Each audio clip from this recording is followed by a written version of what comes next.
Seigneur,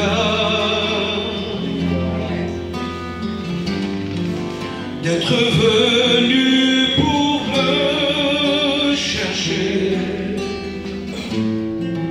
dans la nuit où je me trouvais seul, désemparé.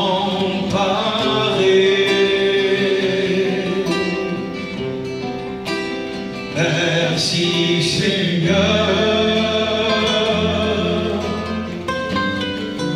pour ta parole qui si souvent me fortifie et m'apprend à rester confiant. Jésus, tu as changé ma vie,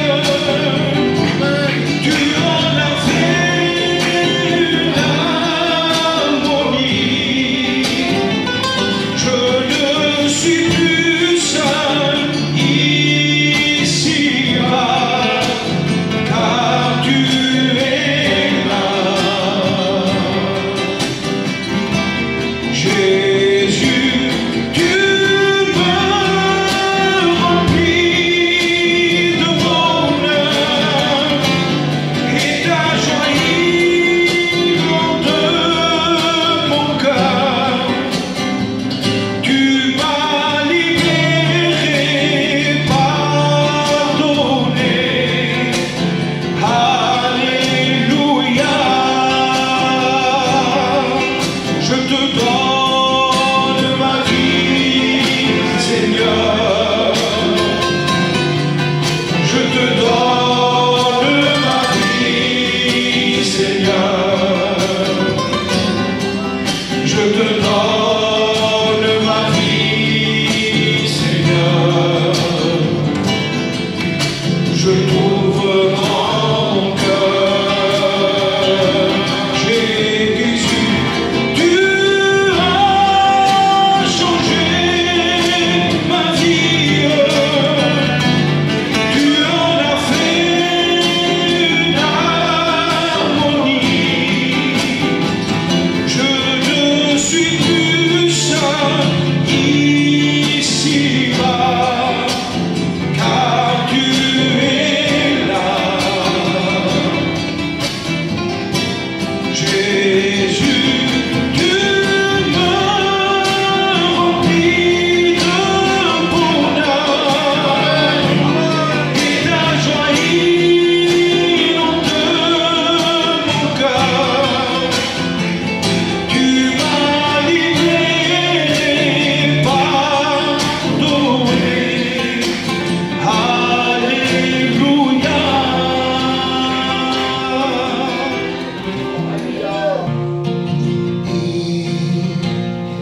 Il est venu, il a tendu ses mains d'amour. Jésus, Jésus est là pour te bénir.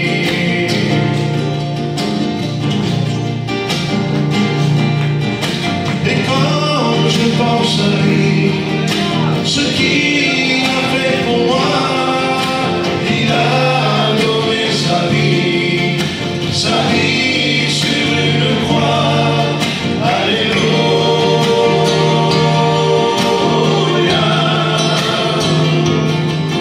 alléluia, alléluia.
mejor lugar y en este momento no hay un sitio más bonito en el mundo entero. Allí donde se encuentra el Señor nos sentimos satisfechos, contentos en Dios y gozando este pedazo de cielo. Y todo el oro del mundo no se pone con eso, y su gloria para nosotros son perlitas del cielo. Inunda todo mi ser, inunda todo mi cuerpo, feliz me siento con él, ya en este lugar, ya en este momento. Inunda todo mi ser,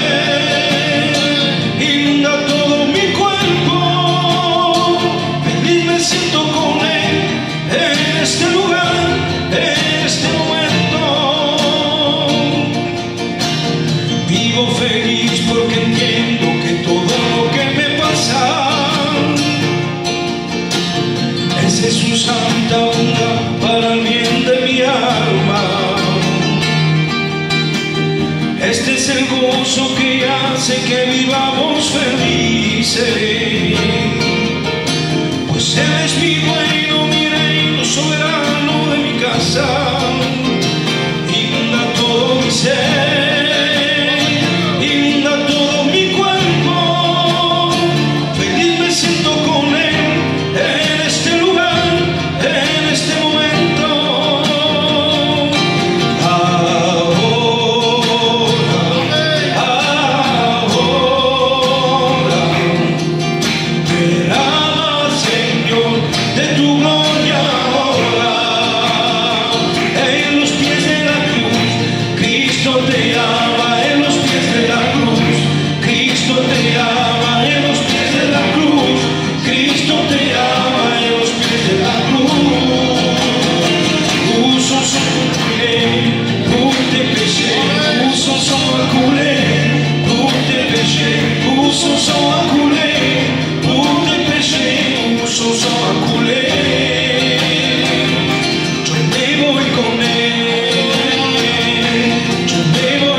que la vie avec Dieu, elle est magnifique. Amen. C'est vrai que je passe des moments très durs, mais il est là. Amen. J'ai une paix que je ne peux pas vous expliquer. En vérité, il est amour, il est tout. J'ai pas de mots parce que j'ai pas de mots, tellement c'est grand. Il faut vraiment le vivre. La vie avec Dieu, il faut la vivre. Parce que rien ne vaut la vie avec le Seigneur. Voilà, que Dieu vous bénisse. Amen. Dieu, amen.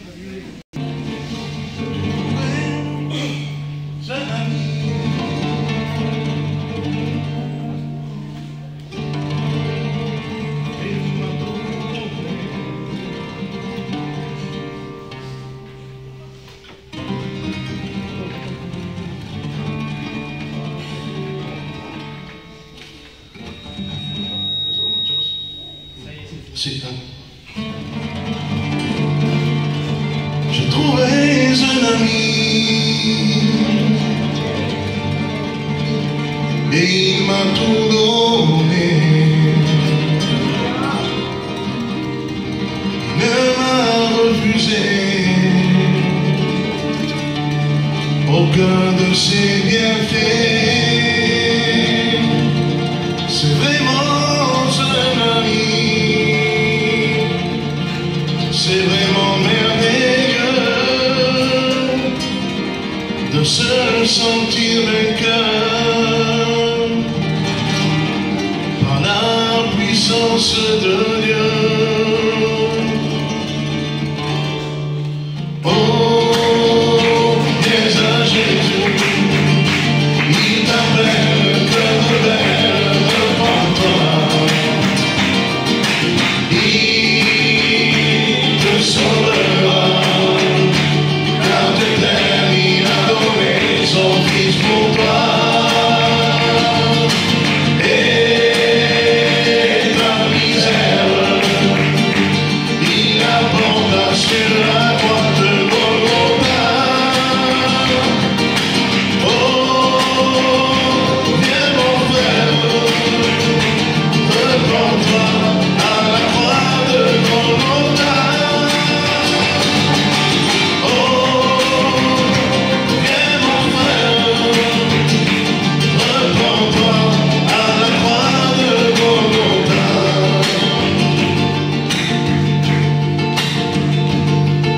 J'ai trouvé un ami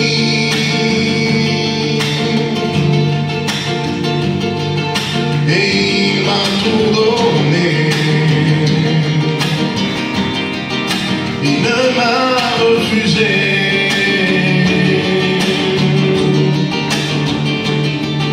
aucun de ses bienfaits. C'est vraiment un ami,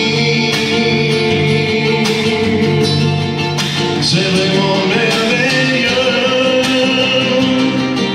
de se sentir vainqueur par la puissance de Dieu. Oh, viens à Jésus, il t'appelle, cœur rebelle, repens-toi. Il te sauvera, car de terre il a donné son Fils pour toi. Et ta misère, il la porta sur la croix de Golgotha. Oh, viens mon frère, repens-toi à la croix de Golgotha. Oh, viens mon frère, repens-toi à la croix de Golgotha.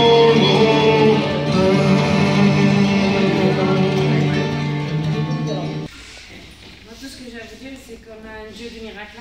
On a un Dieu qui peut tout. Que rien ne lui est impossible. J'avais un foyer qui vivait dans le chaos, où les ténèbres étaient très épaisses, l'évangile était interdit chez moi. Et au bout de quelques années, le Seigneur s'est levé. Mon mari, maintenant, il chante. On est venus tous les deux au Seigneur, nos enfants entendent l'évangile. Et le Seigneur est le Dieu de toutes ces situations. Parce que j'ai perdu ma mère, il m'a consolée. Mes enfants étaient malades, on a prié avec eux, ils ont été guéris. Et Dieu peut tout et il ne faut pas le limiter. N'importe quoi que vous ayez besoin, le Seigneur peut le faire. Criez à lui et il vous répondra. Que Dieu vous bénisse. Quiero conocerte cada día más a ti, entrar en tu presencia ya adorar.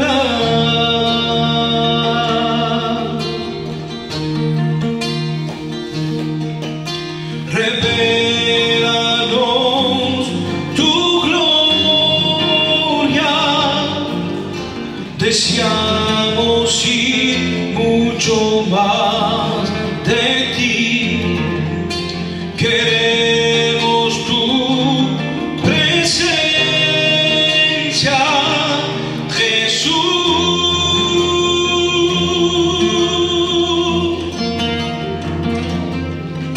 Y ya que estás sentado en el trono, y ya que vive para siempre, siempre, sea la gloria, sea la honra y el poder, sea la gloria, sea la honra y el poder.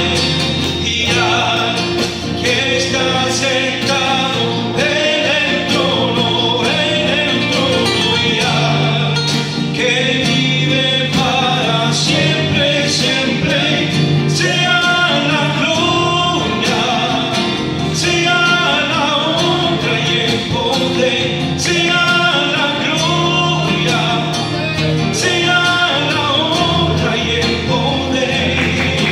Y santo, santo, santo, santo, santo eres tú.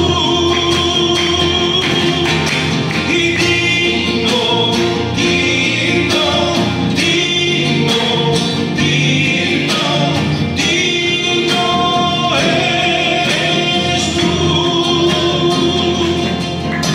Y ya que estás sentado en el trono, y ya que vive para siempre, siempre, sea la gloria, sea la honra y el poder, sea la gloria, sea la honra y el poder. Hosanna,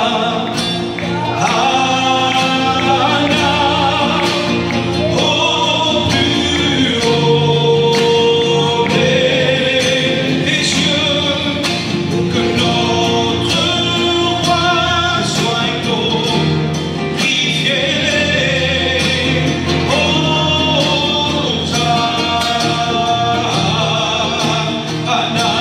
Jésus, nous t'élevons plus haut,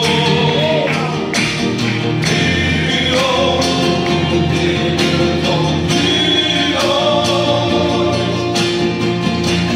Jésus, nous t'élevons plus haut, plus haut, nous t'élevons plus haut.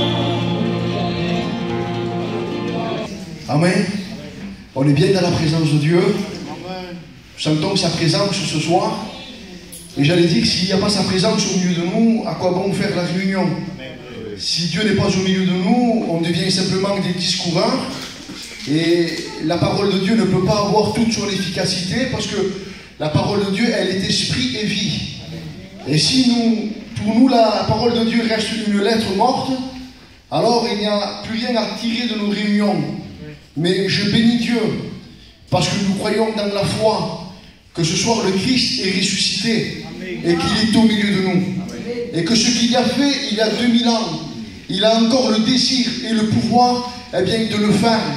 Que ce soit au niveau de la conversion, au niveau de la repentance, au niveau de la nouvelle naissance, au niveau de la guérison, de recevoir un renouveau spirituel. Lui, du haut du ciel, n'a pas changé. Il ne varie pas. Il est quelqu'un de stable. L'être humain est instable. Si quelque chose nous fatigue, on a vite fait de le jeter à la poubelle. Mais Christ ne veut pas nous jeter à l'enfer.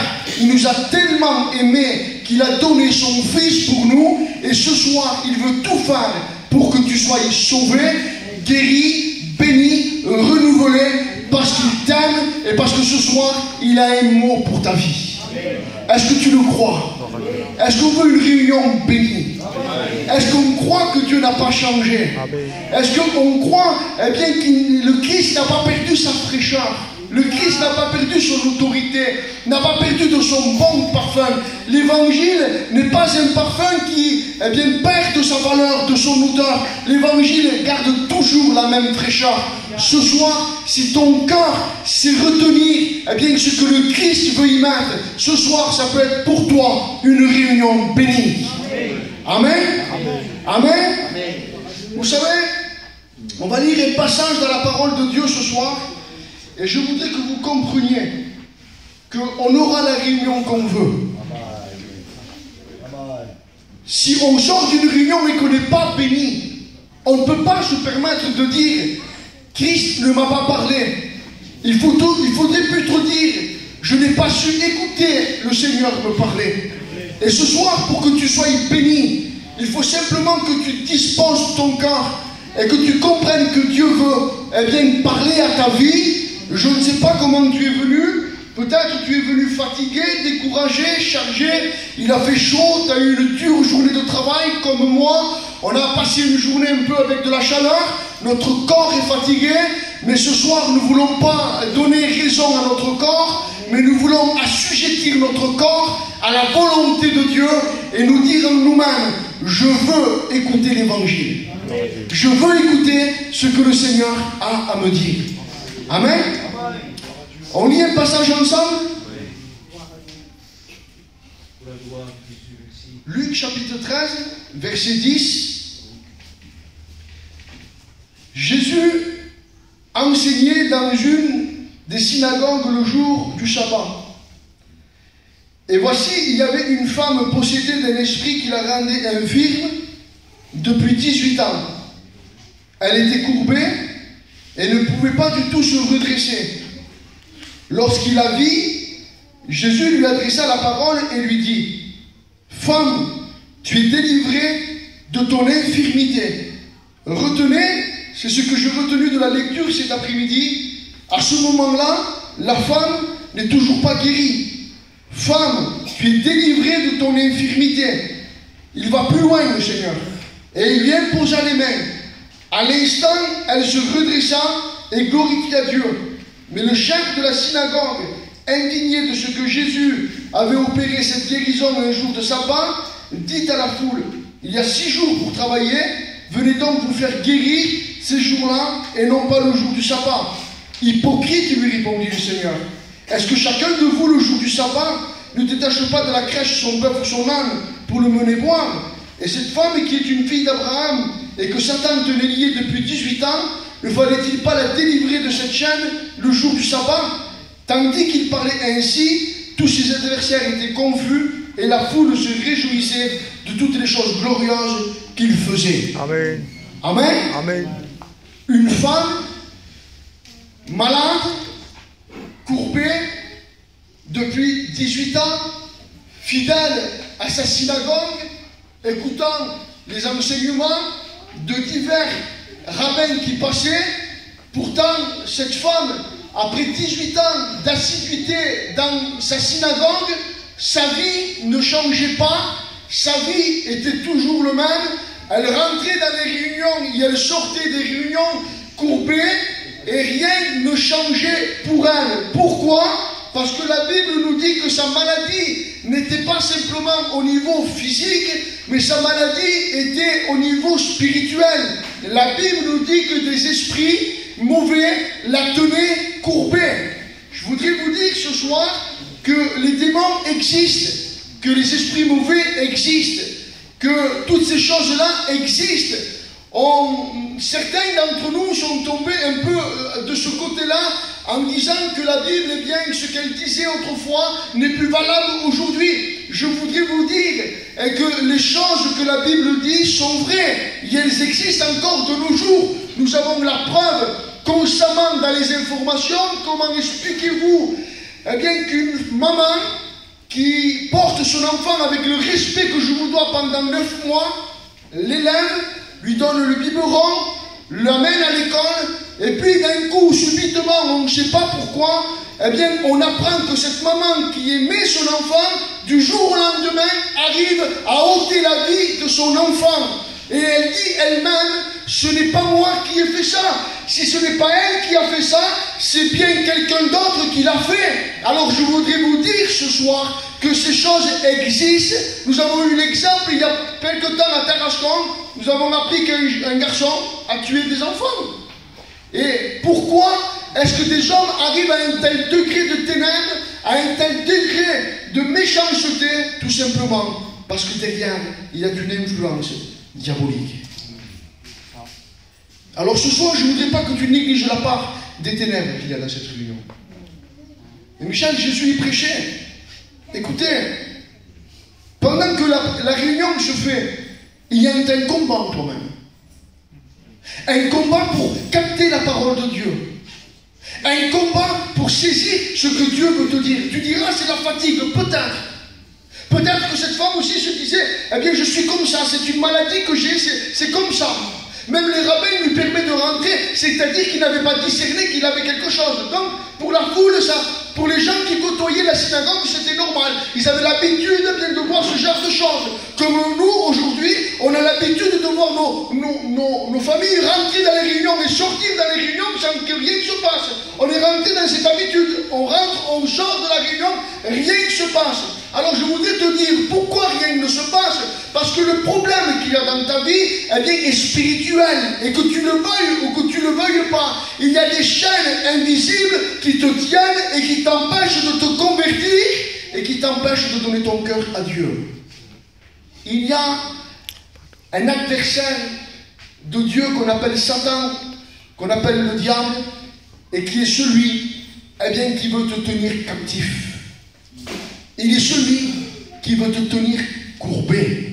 Il est celui qui veut t'empêcher ce soir de ressortir de cette réunion bénie, délivré, pardonné de tes péchés, changé complètement, parce qu'il s'est juré ta perte. La seule satisfaction de l'ennemi de nos âmes, c'est de savoir qu'il nous entraîne avec lui, eh bien, pour la séparation d'avec Dieu pour toute l'éternité.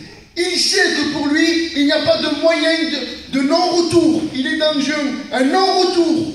Et sa seule satisfaction, eh bien, c'est de gagner et d'amener avec lui le maximum de personnes. Et je voudrais que tu saches ce soir que tu es dans le viseur de l'ennemi. Il est animé d'une grande colère contre toi. Il s'est juré ta perte. Et il n'a qu'un seul but. Eh bien, c'est que tu meurs sans Dieu et que tu vives toute l'éternité sans Dieu. Mais ce soir, je bénis Dieu parce que le Saint des Saints est au milieu de nous. Amen. Le Maître de l'univers est au milieu de nous. Et celui qui connaît tout, celui qui peut tout, et celui qui a le désir, eh bien, d'intervenir dans ta vie est là. Et il voudrait non pas simplement, eh bien, déclarer tu es libre, mais il voudrait s'approcher de toi et il voudrait toucher ton cœur et il voudrait toucher ta vie. Tu as besoin dans la réunion ce soir comprendre qu'il ne faut pas que tu écoutes d'une manière passive. La réunion, c'est pas pour les mous. Vous me comprenez ce soir? La réunion n'est pas pour ceux qui sont dans la mollesse. La réunion est pour ceux qui sont dans une écoute active et qui saisissent par la foi la parole de Dieu. La réunion n'est pas pour les religieux. Les religieux n'ont pu rien faire pour cette femme. Au contraire, après qu'elle était guérie, ils ont trouvé un moyen de critiquer Jésus. Les religieux viennent à la réunion, ils ne font que critiquer la réunion. Même quand la réunion est bénie, eh bien, ils trouvent encore un moyen de critiquer la réunion et de trouver un moyen de se plaindre. Mais je bénis Dieu parce que Jésus, lui, il n'est pas un religieux, il est le Fils de Dieu. Et le Fils de Dieu, ce soir, connaît parfaitement ta vie. Il sait, eh bien, ce qu'il y a à l'intérieur. Il sait ce qui te tient. Il sait ce qui te courbe. Il sait, eh bien, qu'il y a en toi des choses que tu as du mal à lâcher. La haine, la colère, la méchanceté, le non-pardon, l'argent facile. Toutes ces choses-là qui ont pris de la place dans ton cœur font que tu viennes à la réunion après réunion et que rien ne se passe. Mais il faut ce soir, il le faut que tu sois libéré. Alléluia. Il faut ce soir que tu ressortes de cette réunion bénie. Amen. Et excusez-moi si je choque ce soir. Je m'adresse aux baptisés comme aux non baptisés. Mais Michel, on est baptisé, peu importe. Pas le baptême qui compte. C'est pas l'assiduité à la réunion qui compte. C'est la vie qu'on a. C'est ce qu'on fait de notre Jésus. C'est la place qu'on lui donne. Si tu viens à la réunion et que tu es assidu depuis 35 ans, 40 ans, peu importe, je ne veux pas choquer ce soir, mais je ne veux pas m'empêcher de dire la vérité, parce que je ne veux pas te dire une vérité pour te blesser, mais je veux te dire une vérité pour que tu sois libéré ce soir. Libéré peut-être d'un esprit religieux, eh bien, qui te tient depuis des années, et que tu passes des réunions à côté de réunions, et que tu es là et que tu écoutes, mais que plus rien ne se passe dans ta vie depuis des années, des mois, et depuis très longtemps, il n'y a plus rien, tu ne reçois plus rien, tu n'es plus béni, tu es assis et tu es courbé par les problèmes, les soucis, les tracas, et tu as perdu ta foi et ta confiance en Jésus. Et ce soir, le maître voudrait te rappeler les fondements de l'évangile, comme disait Jonathan. Jonathan disait, j'aime les réunions d'évangélisation, et je voudrais vous dire, je suis pasteur, j'ai besoin d'être évangélisé. Paul a dit que personne note les fondations que nous avons posées. Parce que l'évangélisation, c'est la fondation sur laquelle notre foi est posée. Et quelle est cette fondation? Que lui a tout fait pour nous libérer. Que lui, il nous a tant aimés et qu'il a agi en notre faveur, alors que nous étions incapables de nous libérer, nous étions incapables de l'aimer, nous ne voulions même pas l'aimer, nous ne le cherchions même pas, mais dans son amour, alors qu'on ne l'aimait pas, alors qu'on ne le cherchait pas, alors qu'on blasphémait, Christ s'est révélé en nous. Et ce soir, il faut que tu comprennes que le Christ veut se révéler dans ton cœur. Quel est le signe premier de quelqu'un qui a rencontré le Christ? Il a la paix.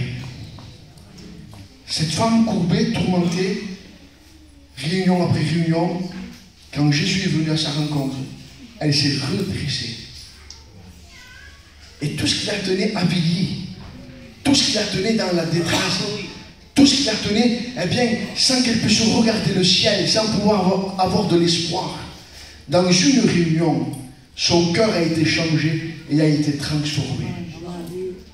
Je sais qu'il y a beaucoup de chrétiens, beaucoup de frères, beaucoup de foyers, même qui ne sont pas chrétiens, qui passent par des mauvais moments, parce que leurs enfants sont malades, parce que leurs femmes sont malades, parce que leurs filles sont malades, parce qu'il y a un poids dans ce monde qu'on ne peut pas expliquer qui nous courbe. Les temps qu'on vit sont des temps oppressants, sont des temps intenses, où on sent au niveau spirituel que tout est fait pour que notre foi défaille, et pour qu'on s'éloigne de la foi, et pour qu'on s'éloigne du feu que l'évangile veut nous communiquer. On est là dans un état un peu de sommeil, et le Christ voudrait nous réveiller ce soir. Il voudrait vous dire, je n'ai pas changé. Je suis le Dieu de la femme courbée. Je suis celui encore ce soir qui veut te libérer. Amen. Je suis encore celui ce soir qui veut te bénir. Je suis celui encore ce soir qui peut réellement arranger ce qui ne va pas dans ton foyer. Parce que ce qui ne va pas dans un foyer, c'est que le Christ n'y est pas. Il peut y avoir de l'argent, il peut y avoir du matériel, il peut y avoir ce que vous voulez vous, mais à un moment donné, lorsqu'il n'y a pas cette pierre angulaire qui tient toute la bâtisse de la maison, alors tôt ou tard, la maison s'effondre, la maison s'écroule. Pourquoi? Parce que si Christ ne tient pas la maison s'effondre. Alors on peut faire un semblant que tout va bien, en faisant voir qu'on va dans des restaurants, en faisant voir qu'on va dans des endroits un peu chics, dans les endroits de ce monde où les autres rêveraient d'y aller, ils ne peuvent pas, et on camoufle notre mal-être avec ses sorties, avec ses endroits chics, avec ses manières de faire, avec une manière plus distinguée, plus orgueilleuse, plus élevée que les autres, et on essaye de cacher notre misère, mais le Christ voit la misère qui est au fond de notre cœur et nous dit ce soir, tu es courbé, tu as besoin d'être libéré. Amen. Si tu veux être libéré ce soir, tu peux. Tu diras, Michel, de quoi est-ce que je suis esclave? Tu es esclave de ce qui a triomphé de toi. Est-ce que tu crois? Je voudrais te pousser à faire un examen ce soir. Est-ce que c'est normal que tu viennes à la réunion depuis des années, des mois, et que tu restes toujours dans la même position. Alors, il y a 2 constats à faire, si ce n'est 3. Il y a ceux qui vont dire, ceux-là pour moi c'est des pires, qui vont dire oui mais Dieu ne m'aime pas, Dieu ne fait pas cas de moi. Alors je voudrais te dire quelque chose, Dieu t'aime, mais Dieu ne fera jamais ce que toi tu veux. Nous on aime nos enfants. J'avais une discussion avec ma femme à table, et on parlait au sujet de mon fils, Lévi, et elle me disait poubrette. Poubrette, c'était le mot, ça c'est le sentiment d'une mère. Parce qu'elle avait une vision pour lui, moi j'en avais une autre pour lui. Mais elle, ce qui ressortait toujours, c'est poubrette, c'est brave, poubrette. Il est gentil. Mais l'amour que Dieu a pour nous ne peut pas être de la faiblesse. L'amour qu'il a pour nous ne peut pas pousser le Christ à dire toujours Amen, et ne peut pas pousser le Christ à toujours aller dans notre sens. C'est justement parce que Dieu nous aime et qu'il nous contredit. C'est justement parce que Dieu nous aime et qu'il nous dit la vérité et qu'il nous dit la voie sur laquelle tu t'engages. Ce que tu me demandes lorsque tu viens à la réunion, je ne l'accomplirai jamais parce que ce n'est pas dans ma volonté. Et tu ne sais même pas ce qui convient de demander pour ta vie. Alors je voudrais rectifier. Le Christ t'aime même s'il ne t'exauce pas parce que ce que tu demandes n'est pas dans sa volonté. Et puis, il y a les autres. Il y a la deuxième catégorie, eh bien, qui, elle, va dire, moi c'est comme ça. C'était un peu le cas de la femme courbée. C'est comme ça. Je viens à la réunion, je ne suis pas chrétien, je ne suis pas païen, je suis un hybride. Ni chrétien, ni païen. Je ne suis pas bien avec le monde, je ne suis pas bien à l'église. Non, tu es un angoissé qui n'arrive pas à prendre de décision.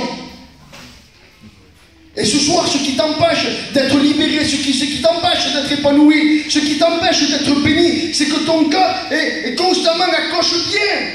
Tu cloches, tu ne sais pas, tu n'y arrives pas, mais ce que le Christ te demande, c'est simplement d'avoir la foi en lui, de croire en lui, de croire qu'il est capable de te bénir, de te libérer, de te sauver, de te changer. Il veut que tu t'épanouisses dans les choses de Dieu, mais ce que Dieu veut, c'est que la vérité soit au plus profond du cœur. Il ne veut pas autre chose, lui. Il ne veut pas simplement que tu viennes à la réunion comme la femme courbée, que tu ne reçoives rien. Il veut voir dans ton cœur un désir, une soif, une aspiration de dire Seigneur, je veux changer, je veux que tu me transformes, je veux que ce soir ce soit ma réunion. Et à l'instant même, le Christ agit. Et puis il y a les troisièmes, ce sont les religieux, qui viennent à la réunion avec une figure sérieuse, ils sont là, ils sont sérieux. Et puis eux, ils n'écoutent pas le Christ. Et ils se moquent pas mal de la femme courbée. Ils cherchent la faille. Ils sont là, musiciens, pas mal. Pasteur, il crie un peu trop. Déjà, la réunion était lourde ce soir. Il y a le religieux qui examine la réunion, mais qui n'examine jamais son cœur. Et ce soir, je ne sais pas dans quelle catégorie de personnes tu es. Mais je peux te dire quelque chose. Que tu sois un religieux, que tu sois courbé, ou que tu sois indécis, le Seigneur est capable d'agir dans ta vie. Amen. Il aime les 3 catégories de personnes, parce que le Christ ne met dehors personne. Il aime le religieux parce qu'il veut qu'il se repente, il aime l'indécis parce qu'il veut qu'il vienne à lui, il aime celui qui est courbé parce qu'il veut le relever. Mais dans les 3 cas, Dieu a besoin de ta part. Et quelle est la part ce soir qui est demandée? La vérité. La foi. Non pas les œuvres. Parce que les œuvres, vous savez, on pourra faire ce qu'on veut, nous, on ne sera jamais juste de Dieu. On ne sera jamais au niveau de Dieu. On ne peut pas prouver à Dieu qu'on est bon, parce que pour être bon, il faut être parfait pour Dieu. Et ce qui convient dans le ciel, c'est la perfection. Aucun d'entre nous, rassurez-moi, n'est parfait. On branche tous d'une manière ou d'une autre. Mais ce que le Christ veut ce soir, Ce que le Seigneur voudrait, eh bien, c'est te captiver. Et ce que tu écoutes et ce qu'il a à te dire, il veut te dire qu'il veut te libérer. Que tu sois pris par des mauvais esprits, tu es possédé. Michel te dit qu'il y a des possédés au milieu de nous. Non, mais je crois qu'il y a des personnes qui sont tenues par des liens, par des démons qui leur parlent, qui forcent la réunion. Pendant même qu'il y a la réunion, eh bien, il y a des gens qui peut-être n'arrivent pas à capter le message, sont troublés dans leur esprit et n'arrivent pas bien, à saisir la main de Dieu. Alors ce soir, dans le nom de Jésus, sois libre. Amen. Sois libre. Jésus voudrait s'approcher de toi. Il voudrait te toucher parce qu'il t'aime, il a compassion de toi. Jésus ne supportait pas de voir quelqu'un souffrir. Maintenant, ce que Jésus ne fera jamais aussi, eh bien, c'est de libérer quelqu'un qui ne veut pas être libéré. Parce que des personnes aiment être dans leur malheur. Pourquoi aimer être dans le malheur? Parce que ça attire l'attention. Quand quelqu'un est malheureux, toujours on va avec lui, poubrette, et lui, ça le contente un peu. Alors il aime être dans le malheur, parce que le malheur qu'il a, eh bien, ça attire les gens avec lui, il a un peu de consolation en ça, lui. Poubrette. Alors il est là, il veut toujours être un poubrette. Il ne veut jamais changer, lui. Il veut toujours être, parce que c'est le seul moyen pour lui d'attirer l'attention. Je voudrais te dire qu'il y a quelque chose de beaucoup plus glorieux pour toi. C'est le Christ qui veut rentrer dans ton cœur. C'est le Seigneur qui veut transformer ta vie. Il veut faire de toi son temple. Il veut demeurer en toi et il veut que lui demeure en toi. Toi en lui et lui en toi. Alors ce soir, je ne sais pas dans quelle catégorie de personne tu es. Un religieux, un courbé, un indécis. Peut-être tu souffres par une situation. Vous savez, j'ai mon père qui est malade aussi. Et parfois le diable me parle aussi. Comment, Michel, le diable te parle? Oui. Mais il essaie de m'attaquer par rapport à ma chair. Et toi tu fais des réunions et tu laisses ton père pendant qu'il est malade et tu organises des choses et tu n'es même pas avec lui quand il a besoin de toi. Comment tu vas faire croire que tu aimes les autres si tu n'es pas auprès de ceux qui t'aiment? Et vous savez, l'ennemi parle et il sait trouver des logiques, il sait trouver des raisonnements, il sait parler à notre esprit. Et pendant que peut-être toi qui souffres ce soir, eh bien il a parlé à ton cœur. Mais tu es quitté. Et quel témoignage tu as? Et ton fils est malade et Dieu ne le guérit pas. Mais est-ce que Dieu a les regards sur toi? Est-ce que Dieu réellement a les regards posés sur toi? Est-ce que tu n'aurais pas abandonné la main de Dieu? Est-ce que tu ferais semblant? Il vient avec des logiques, il vient avec des raisonnements qu'on est facilement, eh bien, on les accepte. Et quand on les accepte, on est complètement désorienté. Et on ne sait plus où aller. On ne sait plus quoi faire. On ne sait même plus ce qu'on est. Ça vous est jamais arrivé, vous, de plus savoir si vous êtes chrétien ou pas? C'est sérieux, hein? Moi, ça m'arrivait. Me lever le matin et dire, Seigneur, je ne sais plus, je suis pasteur, je ne sais plus, je suis chrétien, sentir un vide, sentir un doute, sentir un trouble, sentir des atmosphères qui viennent et dire, Seigneur, mais qu'est-ce qui se passe? Tout pour troubler la foi, tout pour me désorienter, tout pour me mettre de côté. C'est le but du diable ce soir. Je voudrais te dire que Dieu t'aime et qu'il veut te tenir dans sa main. Et ne te fie pas à ce que tu ressens ni à ce que tu vois. Entends la voix de Dieu ce soir qui veut te libérer. Alors je n'ai pas la montre, je ne sais pas. Mais je ne veux pas prêcher à la montre ce soir. Je voudrais simplement qu'on incline nos têtes.